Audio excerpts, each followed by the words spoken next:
Welcome to the Muscles and Mindset Revolution, the podcast for ambitious women who want to build strength, feel confident AF, and lose fat for good without counting calories or BS quick fixes. I'm your host, Ann Jones, certified life coach, personal trainer, and mindset expert. After 15 plus years in the fitness industry, I know the real key to lasting change isn't just what you do, it's how you think. If you're ready to shift your mindset, build a lifestyle you love, and get confident AF, you are in the right place. Let's dive in.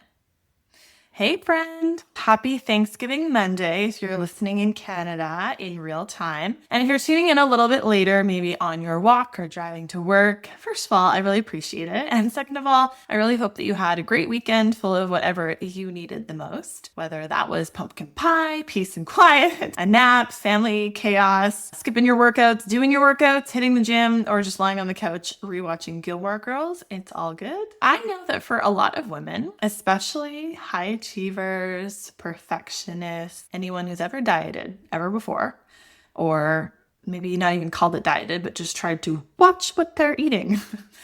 Thanksgiving weekend can stir up some serious mental noise around food, your body, and then subsequently getting back on track. I'm using air quotes if you are listening to the podcast and not watching it. So today I would like to walk you through exactly what to do after a binge, or what feels like a binge, because we all do it sometimes. Most of us do it on Thanksgiving or Christmas, even healthy eaters, right? And it doesn't have to be in a bad way. It's like, we're just going to eat a lot of things because it's fun and it's delicious and they're all here. So let's just remove the shame from it. Whether it was pie or stuffing or chocolate or wine or whatever, this episode is for the Tuesday morning spiral, right? Monday or Tuesday, whatever. So we are not here to beat ourselves up or to start a shame spiral. We are here to get grounded, to get honest, and to make empowered decisions from presence now, not from fear. So let's start here. If you binged, you're not broken. Nothing about you needs fixing. Even if you went all in, whole hog, ate till you were uncomfortable, skipped your workouts, maybe even snuck a few things after everyone went to bed, it doesn't mean that you're an a-hole or you've ruined anything, okay? That's not a character flaw. It's a coping mechanism. Food is so emotional, especially around holidays. Listen to my previous episode on emotional eating. It is not just about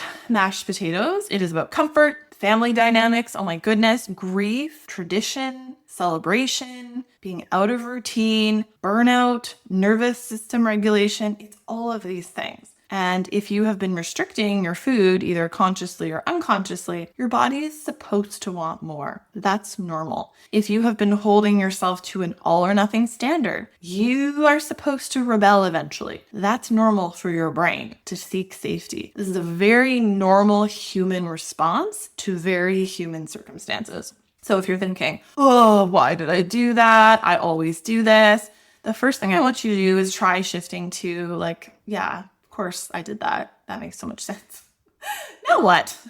And that's what we're going to talk about. Because here's where we really mess ourselves up. It's not actually the food that ruins your progress. It's the way you react to it.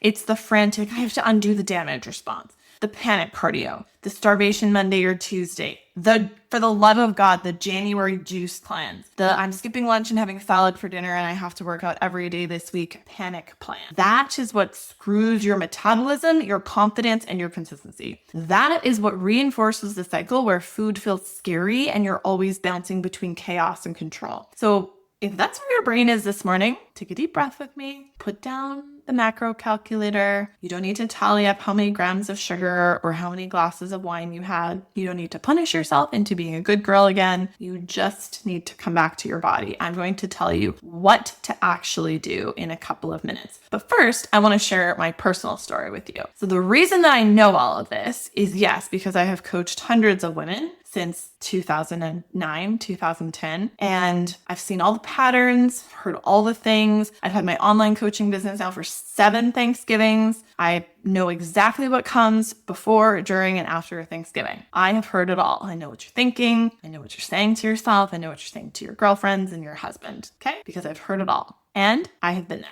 So if you don't already know my story, you can listen to the very first episode of the podcast. I share sort of my history with disordered and very much binge eating. One of my most powerful rock bottom moments is a Thanksgiving when I was in university. So I went to university in Toronto. My family lived in the Northwest Territories at the time, I believe. And that's a long ways to go every holiday, right? My parents were awesome and brought me home most of the time. But one Thanksgiving at a university, I was invited to a friend's house in Winnipeg. So I flew to Winnipeg for Thanksgiving. It was super fun. Her family was like super lovely. I had this beautiful Thanksgiving dinner, and I was totally in my binge and restrict era at this point. So I literally ate so much at Thanksgiving dinner. I could not move. I could not I'm like at someone's house for company. My mom would be like mortified.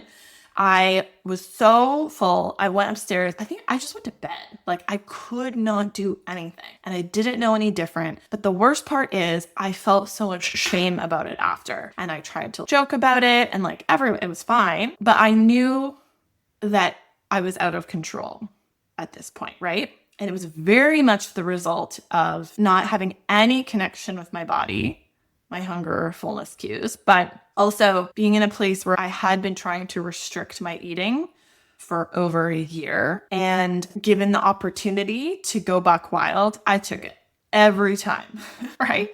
Really took it. So I know I've been there. Here's what to do after a binge or holiday weekend that felt like a binge. Number one, regulate. Before anything else, regulate your nervous system. You cannot make a next grounded decision when you're in fight, flight, or freeze. Take a long walk without headphones, do some box breathing, take a cold shower, do some VU breath. I have all these on my YouTube. Put your hand on your heart, take 5 deep breaths in through your nose, out through your mouth. Feel your feet on the floor before you do anything else. Regulate. Number 2, hydrate. No, not just as a detox to pee it all out or whatever, just because it helps you feel better. Water supports digestion, energy, mood, subsequent cravings. Add some electrolytes if you need to. If there was a lot of alcohol involved, you're feeling depleted or puffy. Number 3, eat protein at your next meal. Do not skip meals, please. Okay? Don't do it. Just make your next meal simple, balanced, protein forward, but you don't have to cleanse. You don't have to reverse it, earn it. Just nourish yourself. This is the best thing you can do. I promise you. Number 4, move gently. If you're feeling bloated or sluggish, movement will help. Walking is probably the best thing you can do. Yoga. Do not jump into a workout or a new program or something from a place of punishment. Go for a walk. Do some strength training if you're up for it. Stretch. Do some mobility work. Reconnect with your body without trying to erase the whole weekend. Okay? Number 5, skip the scale. Just don't do it. The scale will reflect food volume, water retention, digestion, hormonal fluctuations. It will not reflect the truth and it will not help how you feel. You do not need that energy today. Okay? Number 6, reframe. This is not a fall off the wagon story. Do not let it be a fall off the wagon story. I refuse, even that story I just told you, I refuse to let that define me as my fall off the wagon story. I will admit it was a low moment and I needed it, right? I needed it to learn, to know how that feels, and to share it with you now. Make this my body was trying to protect me. I'm obviously looking for something story. This is, I learned something about my patterns and now I'm coming back to myself. Make it that story, okay? Not, I'm a jerk, I suck, I always do this, I fell off the wagon. My body works perfectly. She was trying to protect me. I learned something about myself and my patterns and now I'm coming back to myself because I deserve it. Okay, reframe. Number 7, reconnect to your why. Why is that something that's not of service to you? Binge eating. Why does strength, consistency, confidence, nutrition, why does it matter to you? You don't need motivation. That's temporary. Motivation is fueled by the binge. Sustainability and results are fueled by reconnection to your body. So reconnect to your why. Why the heck would you ever strength train again? Why would you eat vegetables? Why does consistency matter? Do you want to feel good in your body? Do you want to have poops every day? Do you want to be a good role model for your kids or your girlfriends, your mom even, who probably went through her own diet culture experience, or even your dad? Why does it matter to you? What do you want them to see and learn? Journal it out. Put your vision somewhere visible where you can see it, recite it, rewrite it. How do you want to feel? Why Why are you a different person than the person who temporarily binged on Thanksgiving? Remember, a weekend, a meal, even a week does not define you. Consistency is not built by being perfect. It's built by how quickly and compassionately you come back to yourself after a little wobble. How quickly can you bounce back? And the sooner you can interrupt the shame spiral, which is, I suck, here I go again, why did I do that? The sooner you can come back into integrity and actually do something about it. It's about the comeback, baby, right? So if this weekend didn't go how you hoped, it's okay. It's okay. Let this be your turning point, not your reason to start over from scratch. You are not starting over from scratch. If you keep bumping into this or any other little wobble, right, in your progress, in your life. If you're listening to this podcast, I'm making a circle with my finger, like a spiral, right? Like a spiral. You will keep circling this one spot till you work through whatever this is. You will keep repeating the binge until you work through the reason that you are binging. It's not linear. It's not like you are following a straight line, you fall off and you have to start back at the beginning. Life is just a spiral. You keep bumping into this lesson until you learn it, okay? I will leave you with this. Your body doesn't need more punishment.